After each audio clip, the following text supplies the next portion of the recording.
जय जगन्नाथ पिला माने आज आम यही वीडियो माध्यम आमर पत्र लिखन लिखिबार कौशल जानिबा एवं मोस्ट सिलेक्टेड पत्र लिखन एग्जाम रे कौन आसीबो ताहा मध्य जानिबा। यही वीडियोटी तुमर 2026 मसीह हेबाकु जाउथबा बोर्ड एग्जाम पई निहाती भाबे गुरुत्वपूर्ण रहिबो, कारण यही वीडियो रे आलोचना करा जायतिबा सिलेक्टेड क्वेश्चंस तुमर एग्जाम रे निहाती भाबे आसीबार 105% चांस अछि। कौन 105% चांस अछि। तो वीडियो को जल्दी आरंभ करिबा, देरी करिबा नहीं।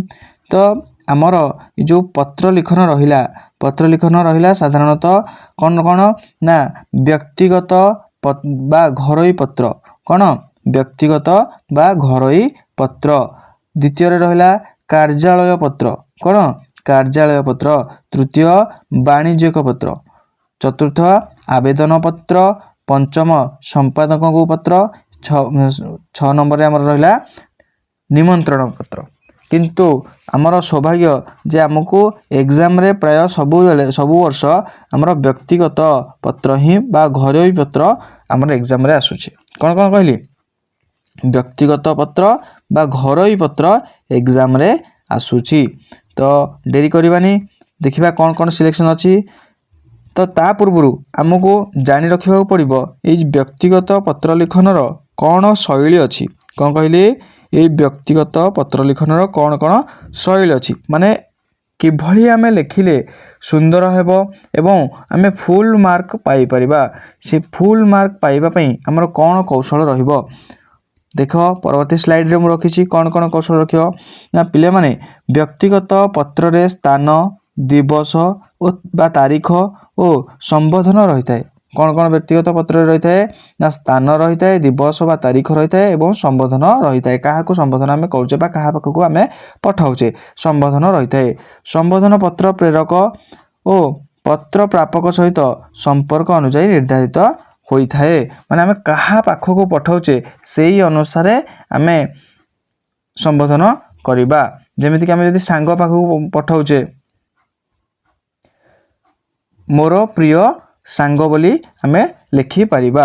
पर कौन अच्छी ना गुरुजन मानकु भक्ति सम्मान, लघुजन मानकु स्नेह श्रद्धा, सांग साथी मानकु शुभेच्छा दिया जाए। कौन कौन कहले ना गुरुजन जिते बड़े आसता है, गुरुजन को कथा उठी थाए से कौन आसता है भक्ति और सम्मान आसता है। कौन आसता है भक्ति और सम्मान। जिते लघुजन मानकु अर्थात सान होता से कौन होता है स्नेह श्रद्धा। कौन लगी थाए स्नेह श्रद्धा रही थाए। एवं सांगसाथी जिते सांगसाथी पाखक लगेब लिखिब से शुभेच्छा लिखिब। कौन लिखिब शुभेच्छा दि जाए। आउ थे कहीदे जिते बड़ बा गुरुजन मान पाखक पत्र लिखा जाए से भक्ति बा सम्मान अर्थरे लिखा जाए थाए। एवं सान मानक लिखिले स्नेह बा श्रद्धा अनुसार लिखा जाए एवं सांगसाथी मानक शुभेच्छा दि जाए थाए। कौन दे थाए शुभेच्छा दि जाए थाए। एवं पत्रर समाप्ति रे इति लिखा जाए। पत्र जिते सरी जाए से कौन लिखा जाए इति लिखा जाए थाए।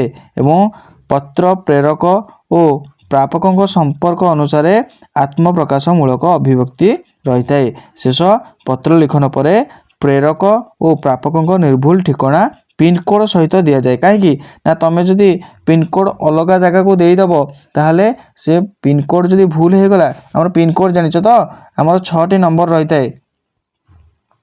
ये जमती आमर गोटे पिनकोड रहा सेमती 6टी नंबर रे पिनकोड समस्त रही है। तो जदि सेटा भूल हो गला तो मनकर ये 5 अच्छी 5 जगह ये 8 होगला, 8 होगले अलग जगह को पड़ेब, भूल जगह को पड़ेब, तेणुक सठिक व्यक्ति पाखक जापर ना। तो यही 6टी पॉइंट आमर मुख्य लक्ष्य रखा पड़ो। ये 6टा पॉइंट को ध्यान में रखी पत्र लेखन लिखा पड़ो। देरी करवानी। कौन कौन सिलेक्शन अच्छी देखा। सिलेक्टेड पत्र लिखन कौन 26 पई सिलेक्टेड पत्र लिखन कौन कौन अच्छी ताहा हमें जानिबा। नेक्स्ट स्लाइड रे अच्छी देख। प्रथमत अच्छी कौन ना मन लगाई पाठ पढ़ा को उपदेश दे सान भौणी बा सान भाई निकट को पत्र लिखिबा। कौन कहली ये प्रश्न आसबार चांस अच्छी। कौन ନା ମନ ଲଗାଇ ପାଠ ପଢ଼ିବାକୁ ଉପଦେଶ ଦେଇ ସାନ ଭଉଣୀ ବା ଭାଇ ନିକଟକୁ ପତ୍ର ଲେଖ। ପିଲେ ୟାକୁ 3ଟା ଷ୍ଟାର ଦେଇଦିଅ। ଏଇଭଳିଆ ପ୍ରଶ୍ନ ତୁମର ଏକ୍ଜାମରେ ପାଇବ। ତୁମେ କ'ଣ ମନ ଲଗାଇ ପାଠ ପଢ଼ିବାକୁ ଉପଦେଶ ଦେଇ ସାନ ଭଉଣୀ ବା ସାନ ଭାଇ ନିକଟକୁ ପତ୍ର। ଟିକେ ପୂର୍ବରୁ କହିଲି ସାନ ଭଉଣୀ ବା ସାନ ଭାଇ ଲାଗିଲେ ଆମେ କ'ଣ କହିବା ନା ଯଦି ସାନ ଭଉଣୀ ବା ସାନ ଭାଇ ଲାଗିବ ସେତେବେଳେ ଆମେ ତାଙ୍କୁ କ'ଣ ସ୍ନେହ ବା ଶ୍ରଦ୍ଧା ଆମେ ଲଗାଇବା। କ'ଣ ବ୍ୟବହାର କରିବା ସ୍ନେହ ବା ଶ୍ରଦ୍ଧା ବ୍ୟବହାର କରିବା। 2 ନମ୍ବର ସିଲେକ୍ସନ କ'ଣ ନା 2 ନମ୍ବର ସିଲେକ୍ସନ ହେଉଛି କ'ଣ ନା ପାଠ ପଢ଼ା ଓ ହଷ୍ଟେଲ ଖର୍ଚ୍ଚ ପାଇଁ ବା ପାଠ ପଢ଼ା ବା ହଷ୍ଟେଲ ଖର୍ଚ୍ଚ ପାଇଁ ଟଙ୍କା ପଠାଇବାକୁ ଦୂରରେ ଥିବା ବାପାଙ୍କ ନିକଟକୁ ପତ୍ର ଲିଖନ। ତ ଏଠି ସାନ ଭଉଣୀ ବା ଭାଇ ଦେବେନି ପଇସା ନା କିଏ ଦେବେ ଘରେ ଆମର ବାପା ପଇସା ଦେବେ। ତେଣୁକରି ପରବର୍ତ୍ତୀ ଷ୍ଟାର ମାର୍କ କ'ଣ ନା ପାଠ ପଢ଼ା ବା ହଷ୍ଟେଲ ଖର୍ଚ୍ଚ ପାଇଁ ଟଙ୍କା ପଠାଇବାକୁ ଦୂରରେ ଥିବା ବାପାଙ୍କ ନିକଟକୁ ପତ୍ର ମାନେ ତୁମେ ଗୋଟେ ଅଲଗା ଜାଗାରେ ଅଛ ସେଥିପାଇଁ ତୁମର ପଢ଼ା ବହିକୁ ଦରକାର କିଛି ବା ଟ୍ୟୁସନ୍ ଫିସ୍ ବା ହଷ୍ଟେଲ ଖର୍ଚ୍ଚ ଦେବା ପାଇଁ ପଇସା ଦରକାର। ତ ପଇସା ତ ତୁମେ ରୋଜଗାର କରୁନ ତୁମର ପଇସା ଦରକାର ତୁମେ ଘରକୁ ଚିଠି ଲେଖିବ କାହା ପାଖକୁ ବାପାଙ୍କ ପାଖକୁ ଚିଠି ଲେଖିବ ବୁଝିଲା। ଏଠି ଆଉ ସ୍ନେହ ଶ୍ରଦ୍ଧା ଲେଖିବ ନାହିଁ ବା ଶୁଭେଚ୍ଛା ଲେଖିବ ନାହିଁ। ଏଠି କ'ଣ କହିଥିଲି ନା ଏଠି ସମ୍ମାନ ଦେଇକି ଲେଖିବ ବୁଝିଲା। 3 ନମ୍ବର ଷ୍ଟାର ମାର୍କ ଦେଇଦିଅ। 3 ନମ୍ବର ହେଲା କ'ଣ ନା ସୁସ୍ଥ ଓ ନିରୋଗ ଜୀବନଯାପନ ପାଇଁ ସ୍ୱାସ୍ଥ୍ୟ ରକ୍ଷାର ନିୟମ ସମ୍ବନ୍ଧରେ ସୂଚନା ଦେଇ ସାନ ଭାଇ ନିକଟକୁ ଗୋଟିଏ ପତ୍ର ଲେଖ।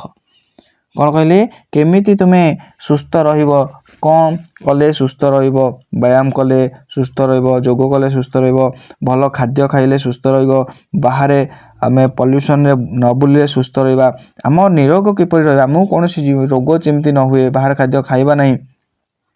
ତ ଆମ ଜୀବନଯାପନ ପାଇଁ ସ୍ୱାସ୍ଥ୍ୟ ରକ୍ଷାର ନିୟମ ସମ୍ବନ୍ଧରେ ସୂଚନା ଦେଇ ସାନ ଭାଇ ନିକଟକୁ ଗୋଟିଏ ପତ୍ର ଲେଖିବାକୁ କୁହାଯାଇଛି। ତ ଏଇ ପ୍ରଶ୍ନ ମଧ୍ୟ ଆସିବାର ସମ୍ଭାବନା ଅଛି। ପରବର୍ତ୍ତୀ ସ୍ଲାଇଡରେ କ'ଣ ଅଛି ଦେଖିନେବା। ଦୀପାବଳି ଦଶହରା ଛୁଟି ପିଲେ ଏଇ ଦୀପାବଳି ଦଶହରା ଛୁଟି ତୁମର ରଚନାରେ ପଡ଼ିପାରିବ କିମ୍ବା ପତ୍ର ଲିଖନରେ ପଡ଼ିପାରିବ। ଏଇ ଦୀପାବଳି ଦଶହରା ଛୁଟିକୁ କ'ଣ ଦୀପାବଳି ଓ ଦଶହରା ଛୁଟି କିପରି ପାଳିଲ ବା କଟାଇଲ ତାହା ବର୍ଣ୍ଣନା କରି ବନ୍ଧୁଙ୍କ ନିକଟକୁ ପତ୍ର ଲେଖ। କ'ଣ କହିଲି ଫାଷ୍ଟ ତୁମକୁ କହିଥିଲି ସାନ ଭଉଣୀ ବା ଭାଇ କ'ଣ କହିଥିଲି ସାନ ଭଉଣୀ ବା ଭାଇ ତାପରେ କ'ଣ କହିଲି ବାପାଙ୍କ ପାଖକୁ ପଇସା ପାଇଁ ବା ଟଙ୍କା ପାଇଁ ପତ୍ର ଲେଖନ। ତାପରେ କ'ଣ କହିଥିଲି 3 ନମ୍ବର ଟିକେ ଦେଖିଦେବା। 3 ନମ୍ବର କହିଥିଲି କ'ଣ ନା ସୁସ୍ଥ ଓ ନିରୋଗ ଜୀବନ ପାଇଁ ସାନ ଭାଇ ନିକଟକୁ ପତ୍ର। କ'ଣ କହିଥିଲି ସୁସ୍ଥ ଓ ନିରୋଗ ରହିବା ପାଇଁ ସାନ ଭାଇ ନିକଟକୁ ପତ୍ର। ଏବଂ 4 ନମ୍ବର କହିଲି ଦୀପାବଳି ବା ଦଶହରା ଛୁଟି କିପରି ପାଳିଲ ବା କିପରି କଟାଇଲ ତାହା ବର୍ଣ୍ଣନା କରି ବନ୍ଧୁଙ୍କ ନିକଟକୁ ପତ୍ର ଲେଖ। ଫାଷ୍ଟ କହିଥିଲି କ'ଣ ନା ସାନ ଭାଇ ବା ଭଉଣୀ ତାପରେ କହିଲି ବାପାଙ୍କ ନିକଟକୁ ଟଙ୍କା ପାଇଁ ବୁଝିଲା। 3 ନମ୍ବର କହିଥିଲି କ'ଣ ନା ସାନ ଭାଇ ପାଖକୁ। 4 ନମ୍ବର ତୁମର କହିଲି କ'ଣ ବନ୍ଧୁଙ୍କ ନିକଟକୁ। କ'ଣ କହିଲି ବନ୍ଧୁଙ୍କ ନିକଟକୁ ପତ୍ର। ଏବଂ ନେକ୍ସଟ ସ୍ଲାଇଡ଼ରେ ଯାହା ଅଛି ସେଇଟା ହେଉଛି ତୁମର ଅନ୍ତିମ। ଏବଂ ଏଇ 5ଟି ପିଲେ ଏଇ 5ଟି ପଢ଼ିକି ଯାଅ ପ୍ରାକ୍ଟିସ୍ କରିକି ଯାଅ ବାରମ୍ବାର ଏଇ 5ଟିକୁ ବାରମ୍ବାର ପ୍ରାକ୍ଟିସ୍ କରିକି ଯାଅ ତୁମର ଏଇ ପ୍ରଶ୍ନ ହିଁ ଆସିବ ୟା ବାଦ ହିଁ ଆସିବନି ୟା ବାହାରୁ ଆସିବ ନାହିଁ। ଏଇଭଳି ପ୍ରଶ୍ନ ତୁମର ଥୁଆଇଥିବ। ପ୍ରତିଦିନ ପାଠ ସହ ଯୋଗାଭ୍ୟାସ ଓ କ୍ରୀଡ଼ାର ଉପକାରିତା ବର୍ଣ୍ଣନା କରି ସାଙ୍ଗ ନିକଟକୁ ପତ୍ର ଲେଖନ। ସେଇ ବନ୍ଧୁ ଯିଏ ସାଙ୍ଗ ସିଏ ବୁଝିଲା ଏଇ ସାଙ୍ଗ ପାଖକୁ ହେଉ ବା ବନ୍ଧୁ ନିକଟକୁ ହେଉ ଏମିତି ପତ୍ର ଲିଖନ କରିବା ପାଇଁ ଆସିବ ପ୍ରଶ୍ନ ତୁମର 2024 ମସିହାର ବୋର୍ଡ଼ ଏକ୍ଜାମରେ। 2024 ମସିହା ବୋର୍ଡ଼ ଏକ୍ଜାମରେ ଏଇଭଳିଆ ପ୍ରଶ୍ନ ପାଇବ। ତ 5ଟି ସିଲେକ୍ସନ୍ ଦେଇଦେଉଛି ଆଉ ଥରେ ରିକଲ୍ କରିନେଉଛି। 5 ନମ୍ବର ହେଉଛି କ'ଣ ନା ପ୍ରତିଦିନ ପାଠ ସହ ଯୋଗାଭ୍ୟାସ ଓ କ୍ରୀଡ଼ାର ଉପକାରିତା ବର୍ଣ୍ଣନା କରି ସାଙ୍ଗ ନିକଟକୁ ପତ୍ର।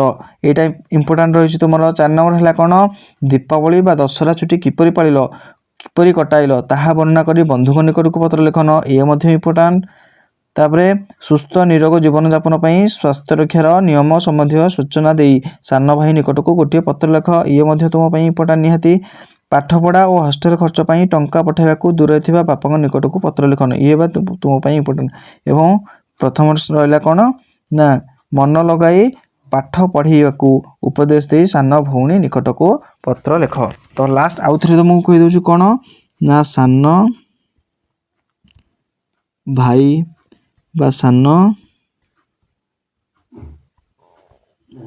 ଭଉଣୀ ବା ବାପାଙ୍କ ପାଖକୁ, ବୁଝିଲା, ସାନ ଭାଇ ବାପାଙ୍କ ପାଖକୁ, ତାପରେ ବନ୍ଧୁଙ୍କ ପାଖକୁ, କ'ଣ ବନ୍ଧୁଙ୍କ ପାଖକୁ ଏବଂ ବଡ଼ ଭଉଣୀ ବା ବଡ଼ ଭାଇଙ୍କ ପାଖକୁ ତୁମର ପ୍ରଶ୍ନ ଆସିବ। ଏତିକି ପିଲେ ପ୍ରାକ୍ଟିସ୍ କରିକି ଯା। ୟା ଭିତରୁ ପ୍ରଶ୍ନ ଆସିବ, ୟା ବାହାରୁ ଆଉ ପ୍ରଶ୍ନ ହିଁ ନାହିଁ।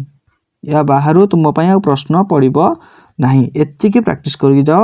ଆଉ ହଁ, ମୁଁ ଏତିକି କହିବି, ଏଇ ପ୍ରଶ୍ନରୁ ନିହାତି ଭାବେ ତୁମର ଏକ୍ଜାମ୍ରେ ଆସିବ। ତ ଭିଡ଼ିଓଟି ନିହାତି ଭାବେ ହେଲ୍ପଫୁଲ୍ ହୋଇଥିବ। ଯଦି ହେଲ୍ପଫୁଲ୍ ହୋଇଛି ତାହେଲେ ଭିଡ଼ିଓଟିକୁ ଲାଇକ୍ କର, ସବସ୍କ୍ରାଇବ୍ କର ଏବଂ ସେୟାର କର।